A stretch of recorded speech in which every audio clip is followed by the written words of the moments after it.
ذوالقرنین اصل میں ایران کے بادشاہ تھے،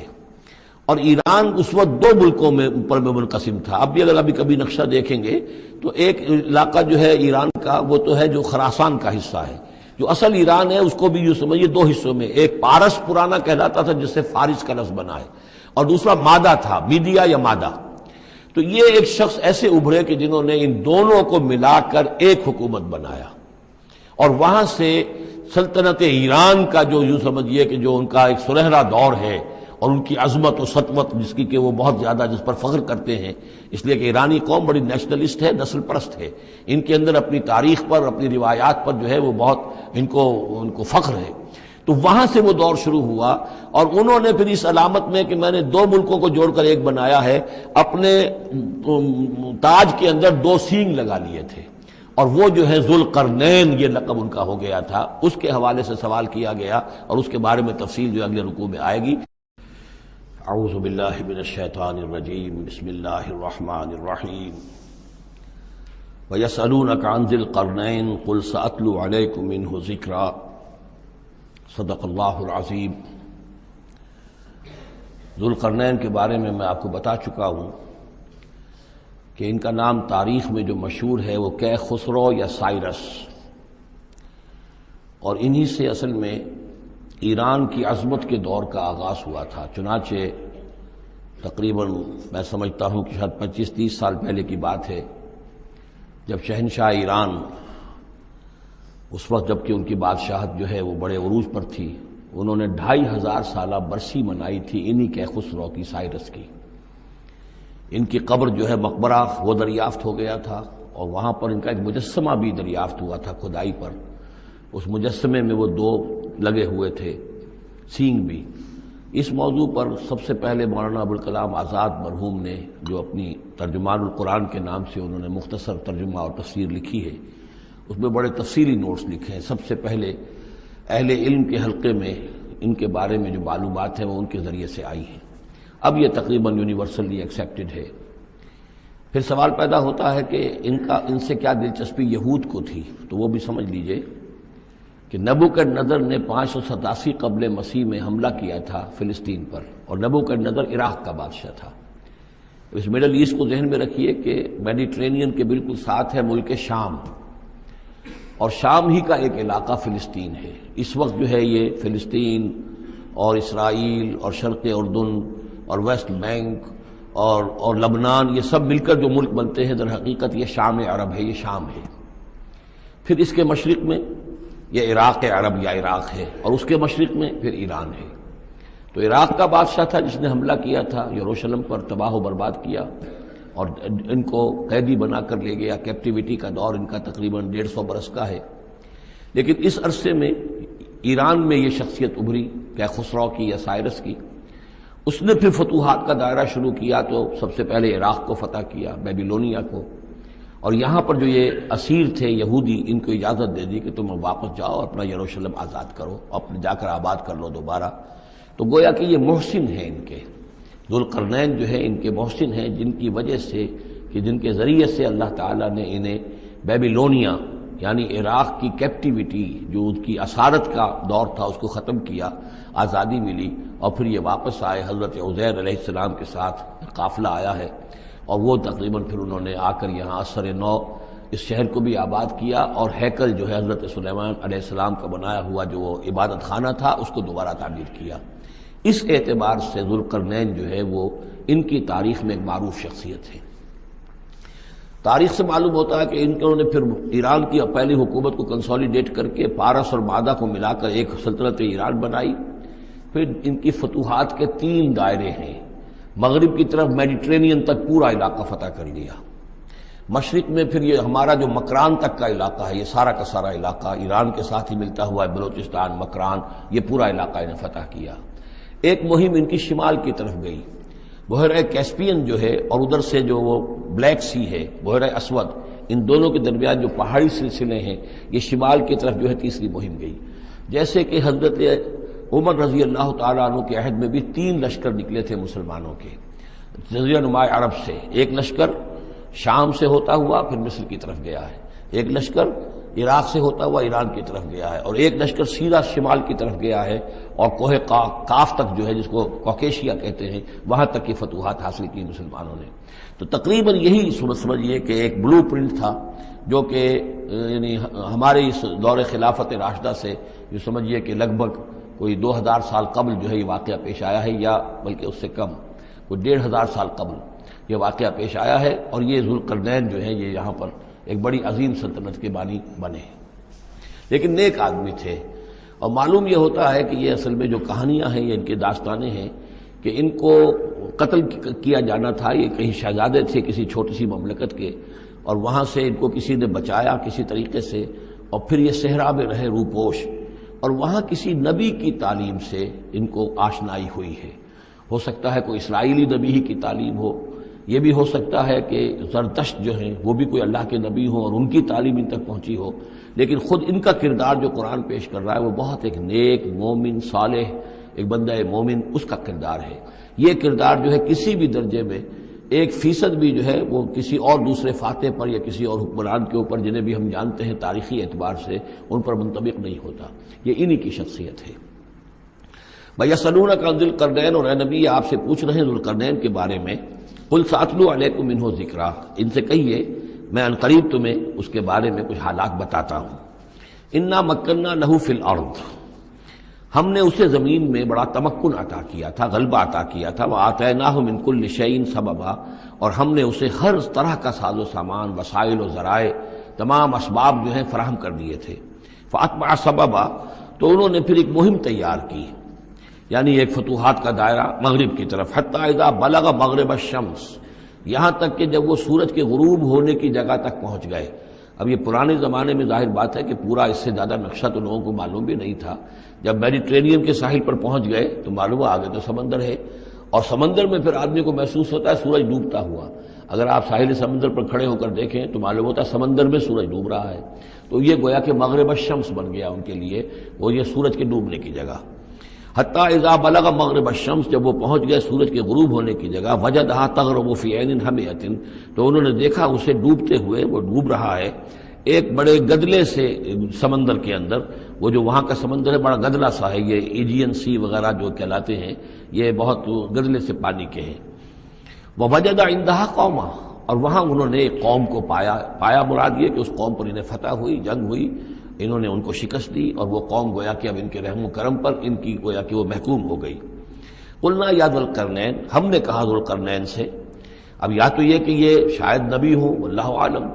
تو اللہ تعالیٰ کا اس طریقے سے براہ راست ان کو وحی کرنا، لیکن غیر نبی کو بھی اللہ تعالیٰ الہام کے ذریعے سے، جیسا کہ ہم نے دیکھا کہ وہ تو شہد کی مکھی کو بھی لفظ وحی آیا ہے، تو یہاں آیا ہم نے کہا اے قرنین، اور یہ بھی ہو سکتا ہے یہ صورتحال کی تعبیر ہو کہ گویا کہ وہ حالات زمان حال سے یہ کہہ رہے تھے۔ قلنا یا ذوالقرنین اما ان تعذب و اما ان تتخذ فیہم حسنا، کہ یا اے ذوالقرنین تمہیں اب پورا اختیار ہے، چاہو تو یہ جو مفتوح قوم ہے تمہاری اسے تم سزا دو، عذاب دو، ستاؤ انہیں، یا یہ کہ تم ان کے اندر اچھی روش اختیار کرو، ان کے ساتھ حسن سلوک کرو۔ قال، انہوں نے کہا اما من ظلم، جو کوئی ظالم ہے، بے انصاف ہے، ہو سکتا ہے اس سے مراد کفر اور شرک بھی ہو، فسوف نعذبہ ثم یرد الی ربہ فیعذبہ عذابا نکرا، تو اسے تو ہم عذاب دیں گے، سزا دیں گے، اور پھر وہ لوٹایا جائے گا اپنے رب کی طرف، پھر اس کا رب اس کو عذاب دے گا جو اصل عذاب ہے، برا عذاب، سخت عذاب۔ واما من آمن وعمل صالحا، اور جو لوگ ایمان لائیں گے اور یقین کریں گے حقائق پر، اللہ کو مانیں گے، وعمل صالحا، اور نیک عمل کریں گے، فلہ جزاء الحسنی، تو اس کو ہم اچھا بدلہ بھی دیں گے، وسنقول لہ من امرنا یسرا، اور اس سے ہم اپنے معاملے میں بھی نرم بات کریں گے، یعنی یہ کہ ان سے ٹیکس اگر لینے ہیں تو نرمی کے ساتھ لیں گے، جو مفتوحہ ممالک کے ساتھ معاملہ ہوتا ہے تو ہم ان کے ساتھ نرمی کا سلوک کریں گے جو ایمان لے آئیں گے۔ ثم اتبع سبابا، مغرب کی طرف سے فارغ ہو کر پھر اب یہ مشرق کی طرف گئے، پھر انہوں نے ایک اور مہم کا بندوبست کیا، حتی اذا بلغ مطلع الشمس، یہاں تک کہ جب وہ سورج کے طلوع ہونے کی جگہ تک پہنچ گئے۔ اب یہ جہاں تک تاریخی طور پر ثابت ہے وہ صرف مکران کے علاقے تک اتنی دور تک آئے ہیں، واللہ عالم، ہو سکتا ہے کہ مکران کے ساحل پر کھڑے ہو کر بھی انہیں محسوس ہوا ہو کہ بس اب یہ سورج جو ہے غروب ہو رہا ہے یا طلوع ہو رہا ہے وہاں سے، مطلع الشمس، تو وہاں جب پہنچے، وجدہا تطلع علی قوم لم نجعل لہم من دونہا سترا، تو انہوں نے پایا اس کو کہ وہ طلوع ہوتا ہے ایک ایسی قوم پر کہ جس کے لیے ہم نے آفتاب سے کوئی اوٹ نہیں رکھی ہے. یعنی یہاں کے جو قبائل تھے، گیڈروسیا وغیرہ یہ کہلاتا تھا اس زمانے کے اندر، یہ وحشی قبائل تھے، ان کو ابھی چھت بنانے کا فن نہیں آیا تھا. یعنی گھر جو ہوتے تھے وہ صرف دیواریں کھڑی ہوتی تھی کہ جو خالی پلاٹ ہے زمین کا اس میں یہ دیوار کھڑی ہے، یہ میرا گھر ہے، یہ تمہارا گھر ہے، لیکن گھر میں چھت وغیرہ کا بھی کوئی تصور ان کے ہاں نہیں تھا. ظاہر بات ہے کہ چھت ڈالنا جو ہے یہ تو ایک تمدن کے ارتقاء کے دور کی علامت ہے. تو وہ بغیر کسی سورج کے سائے کے وہ اپنی زندگی گزارتے تھے. کذالک، ایسا ہی ہوا وہاں بھی، یعنی جو پہلے ہوا تھا کہ یہاں بھی معاملہ وہی ہوا کہ اللہ تعالیٰ نے اختیار مطلق انہیں دیا، فتح دی، لیکن انہوں نے یہاں بھی یہی کہا کہ جو نیک لوگ ہوں گے ان کے ساتھ ہم نرمی کریں گے اور جو شریر ہوں گے ان کو سخت سزا دیں گے. وقد احطنا بما لدیہ خبرا، اور ہمیں پوری طرح معلوم ہے کہ جو وہاں اس کی خبر ہوئی اور جو بھی حالات وہاں گزرے، جو ماجرا وہاں ہوا. ثم اتبع سببا، اب یہ تیسری آ رہی ہے، ثم اتبع سببا، پھر اس نے ایک اور مہم تیار کی. یہ شمالی مہم ہے. حتی اذا بلغ بین السدین، یہاں تک کہ جب وہ دونوں پہاڑوں کے درمیان پہنچ گئے، دو دیواروں کے درمیان پہنچ گئے. تو یہ سمجھ لیجئے بحیرہ کیسپیئن داہنی طرف ہے، مشرق میں بحر اسود، اس کے درمیان یہ سلسلہ کوہ ہے اور یہ پیرلل چلتے ہیں دو، اور ان کے درمیان سے پھر وہ درے ہیں کہ جن میں سے ہو کر شمالی علاقے سے جو وحشی قبائل تھے وہ آ کر یہاں حملہ کرتے تھے، تاخت و تاراج کرتے تھے، لوٹ مار کر کے چلے جاتے تھے، جن کو یاجوج ماجوج کہا گیا ہے. حتی اذا بلغ بین السدین، جبکہ یہ پہنچے ان دونوں دیواروں کے درمیان،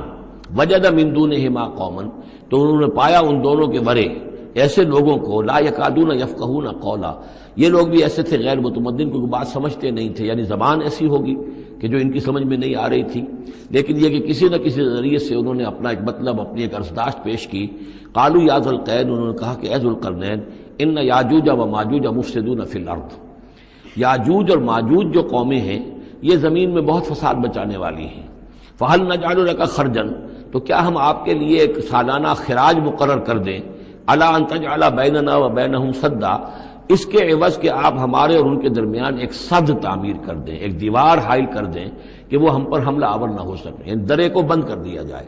یوں سمجھیے جس اصول پر کہ آج کل ڈیم بنتے ہیں. ڈیم کیا ہے کہ ایک پہاڑی سلسلہ یوں آ رہا ہے، ایک پہاڑی سلسلہ یوں آ رہا ہے، دریا درمیان میں سے گزر رہا ہے، آپ نے اس گزرگاہ پر ایک دیوار کھڑی کر دی تو یہ گویا کہ ایک آرٹیفیشل لیک کریٹ ہو گئی، پانی یہاں جمع ہو رہا ہے. تو اگر پہاڑی سلسلے دو چل رہے ہوں، ان کے درمیان جو راستہ ہے اس کو اگر بند کر دیا جائے، ایک دیوار کھڑی کر دی جائے اور اس دیوار کے مضبوط دیوار ہو، تو ظاہر بات ہے کہ پھر ادھر سے کوئی آ کر حملہ آور نہیں ہو سکتا، ان کے لیے ایک حفاظت کا سامان ہو جاتا ہے. یہاں یہ سمجھ لیجئے کہ یاجوج ماجوج سے کیا مراد ہے. حضرت یافس علیہ السلام، جو تین بیٹے تھے حضرت نوح علیہ السلام کے، سام، حام، یافس. سامی نسل کے بارے میں تو ہم نے بہت کچھ سمجھ لیا کہ حضرت ابراہیم بھی سامی نسل سے تھے، پھر قوم عاد بھی سام ہی کی نسل کی ایک شاخ تھی، قوم سمود بھی اسی کی شاخ تھی. یہ تمام جو ہے یہ تو سیمیٹک ریسز ہیں.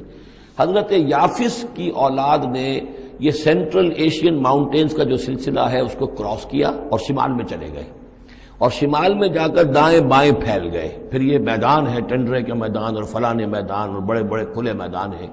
تو گویا کہ ایشیا کو درمیان میں جو سلسلہ کو ہے تقسیم کر دیتا ہے، ایک شمالی حصہ ہے، ایک اس کے جنوبی حصہ ہے. یہ شمالی میں چلے گئے اور جا کر پھر پھیلنے میں وہ مشرق کی طرف آئے تو چین اور ہند چینی تک یہ ساری قومیں جو ہیں یہ یلو ریسز، یہ انہی کی نسل سے ہیں.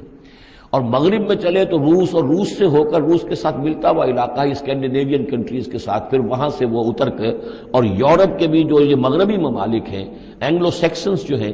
یہ بھی در حقیقت اسی سے اسکینڈینیوین کنٹریز سے اترے ہوئے لوگ ہیں. تو یوں سمجھ لیجئے کہ ویسٹرن یورپ اور ایسٹرن یورپ کا بھی خاص طور پر شمالی علاقہ، اور پورا یہ روس کا علاقہ، اور پورا صحرائے گوبی، اور پورا چین، اور وہاں تک جو ہے ہند چینی تک، یہ یافس کی نسل ہے. یافس کے جن بیٹوں کے نام تورات میں آئے ہیں، کئی نام ہیں، وہ کوئی ایک دو نہیں، ان میں گوگ اینڈ میگوگ بھی ہے، توبال بھی ہے، موسک بھی ہے. موسک ایک شخص کا نام ہے، اور ماسکو ہو سکتا ہے کہ اسی نے آباد کیا ہو اور وہیں سے وہ نام بنا ہو. توبال اور بالٹک سی جو ہے اس ایریا کے اندر جو ہے بالٹک سٹیٹس، توبال ان کے ایک بیٹے کا نام تھا. یہ تورات کے اندر نام دیے گئے ہیں. گوگ اینڈ میگوگ، یاجوج ماجوج، یہ بھی انہی کے بیٹوں کے. یہ تمام اقوام جو ہے یہ وحشی ہیں، اور یہ تاخت و تاراج کرنا، لوٹ مار کرنا، یہ ان کا طریقہ ہے، اور ان کا ہے ذکر جو یہاں پر ہو رہا ہے.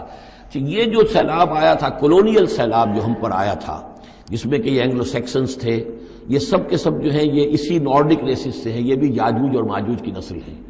ایک سیلاب ان کا آ چکا ہے جو آیا تھا یورپ کے سے نکل کر، یہ کولونیل سیلاب آیا اور پوری دنیا کے اوپر چھا گیا تھا، ایشیا اور افریقہ کو انہوں نے فتح کیا، کولونائز کیا۔ اب اگرچہ ان کی وہ بساط ایک دفعہ تو لپیٹ دی گئی ہے، وہ واپس چلے گئے ہیں، انڈائریکٹلی ہم پر حکومت کر رہے ہیں۔ ابھی ان کے جو ملٹی نیشنلز ہیں ان کے ذریعے سے یا بینکوں کے ذریعے سے، IMF کے ذریعے سے، ورلڈ بینک کے ذریعے سے انڈائریکٹ حکومت ہے جو نیو ورلڈ آرڈر ہے۔ لیکن یہ ہے کہ ابھی ایک اور جو سیلاب ان کا آنے والا ہے وہ آتا ہے احوال قیامت کے معاملات میں۔ آرمگڈون کے بعد جب حضرت مسیح علیہ السلام کا نزول ہو چکے گا اور یہودیوں کا خاتمہ ہو چکے گا، اور پھر یہ کہ تمام جو عیسائی ہیں وہ مسلمان ہو جائیں گے، عیسائیت ختم ہو جائے گی حضرت مسیح علیہ السلام کے آنے کے بعد، اور مسلمان اور عیسائی مل کر ایک ملت بن جائیں گے، سب مسلمان ہوں گے۔ اس کے بعد آخری سیلاب پھر آنا ہے جو اس کے خلاف وہ احادیث میں آتا ہے، پھر وہ یاجوج اور ماجوج کا ہوگا۔ اور میرے نزدیک یہ یاجوج اور ماجوج جو ہے وہ ایسٹرن علاقے سے آئیں گے، چائنا وغیرہ سے، ہند چینی سے۔ آرمگڈون جو ابھی ہونی ہے فوری طور پر بڑی جنگ، اس میں یہ لوگ جو ہے بیٹھے رہیں گے، یہ جنگ میں حصہ نہیں لیں گے۔ یہ مڈل ایسٹ میں جنگ ہوگی، یورپین پاور ساری ہوں گی، کرسچین پوری طاقتیں ہوں گی، اور ادھر جو ہے مسلمان ہوں گے، اور حضرت مہدی جو ظاہر ہوں گے، جو اللہ تعالیٰ ایک عنایت کرے گا مسلمانوں کو لیڈر عرب کے اندر، وہ پیدا ہوں گے، مجدد ہوں گے، اور ان کے ذریعے سے عرب کے اندر ایک اسلامی حکومت بھی قائم ہوگی۔ لیکن ان کے لیے مدد کے لیے خراسان کے علاقے سے فوجیں آئیں گی، مشرق سے آئیں گی، اور یہ علاقہ جو ہے وہ ہے جو ہمارے قریب ہے اور ہم بھی اسی علاقے میں ہیں۔ اللہ تعالیٰ ہمیں توفیق دے کہ یہاں وہ ہم پہلے اس نظام میں خلافت قائم کریں، تاکہ یہاں سے پھر فوجیں جائیں اور حضرت مسیح کے ساتھ ہو کر اور حضرت مہدی کے ساتھ ہو کر عیسائیوں اور یہودیوں کے ساتھ جنگ کریں، اور بالآخر پھر یہ کہ پوری دنیا میں اسلام کا بول بالا ہوگا۔ لیکن جب یہ ہو چکے گا اس کے بعد ایک سیلاب پھر آئے گا یاجوج اور ماجوج کا۔ تو یہ چونکہ پوری ایک سلسلہ ہے، ایک نسلیں ہیں اس کے اندر بہت سی، تو ان میں چونکہ تفسیری اعتبار سے بہت سی باتیں جو ہے مختلف آراء بھی سامنے آئیں گی، تو میں نے جو رائے میری ہے وہ آپ کے سامنے بیان کر دی ہے۔ اس وقت بھی وہ یاجوج ماجوج تھے جو ان شمالی دروں سے آ کر حملے کرتے تھے۔ الا ان تجعل بیننا وبینہم سدا، تو کیا ہم آپ کے لیے ایک سالانہ خراج طے کر دیں تاکہ آپ ہمارے لیے یہاں ایک سد تعمیر کر دیں، ایک بند باندھ دیں یہاں پر۔ قال ما مکنی فیہ ربی خیر، اب دیکھیے ان کا کردار، ان کا مجھے جو کچھ میرے رب نے دے رکھا ہے، دولت دے رکھی ہے، مال دے رکھا ہے، وہ بہت بہتر ہے اس سے کہ جو تم مجھے پیش کر رہے ہو، مجھے خراج کی ضرورت نہیں ہے۔ ہاں تمہاری ایک ضرورت ہے، میں وہ پوری کر دیتا ہوں۔ فاعینونی بقوت، مجھے مین پاور فراہم کرو، باقی ساری سامان جو ہے میں فراہم کر لوں گا، لیکن بہرحال اس کو بنانے کے لیے، دیوار بنانے کے لیے اور دونوں پہاڑوں کے درمیان اتنی بڑی جو سد تعمیر کرنے کے لیے جو مین پاور چاہیے، اعینونی بقوت، تو محنت کے ذریعے سے، مین پاور کے ذریعے سے میری مدد کرو۔ اجعل بینکم و بینہم ردما، میں ان کے اور تمہارے درمیان ایک موٹی دیوار بنا دوں گا۔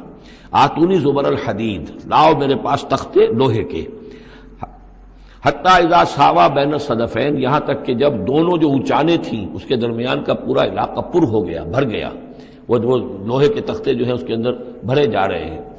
حتی اذا ساوا، برابر کر دیا دونوں پھانکوں تک پہاڑ کی، قال انفخوا، اب ان کا کہ آگ جلاؤ اس کے نیچے، وہ دہکا دی بھٹی جس سے کہ اب وہ لوہا گرم ہوا اور لوہے کی تختے جو ہیں وہ گرم ہو گئے۔ حتی اذا جعلہ نارا،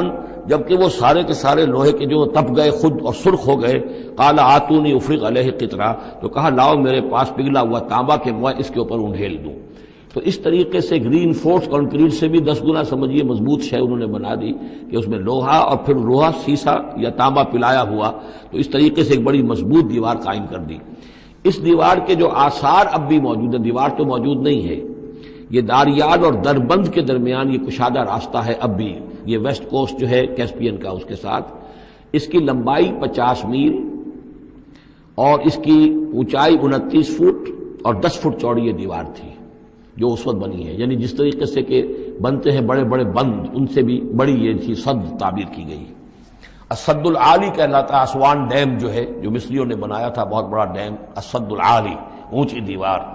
تو ہمارے ہاں یہ تربیلا اور منگلا یہ سب کیا ہے، یہ اسی طرح کے ڈیم ہیں کہ پہاڑی سلسلے آ رہے ہیں، دریا جا رہا تھا، وہاں آپ نے دیوار کھڑی کر دی، پانی رک گیا اور وہ جھیل بن گئی۔ فمستطاعوا ان یظہروہ، تو انہوں نے کہا کہ اب یہ لوگ نہ تو یہ اس کے اوپر سے آ سکیں گے، اس کو نہ چڑھ سکیں گے، ومستطاعوا لہ نقبا، نہ اس میں کوئی سوراخ لگا سکیں گے، نقب لگا سکیں گے۔ قال ھذا رحمۃ من ربی، یہ سب اتنا بڑا کارنامہ کر کے بھی انہوں نے کہا یہ سب رحمت ہے میرے رب کی طرف سے، میرا کوئی کمال نہیں،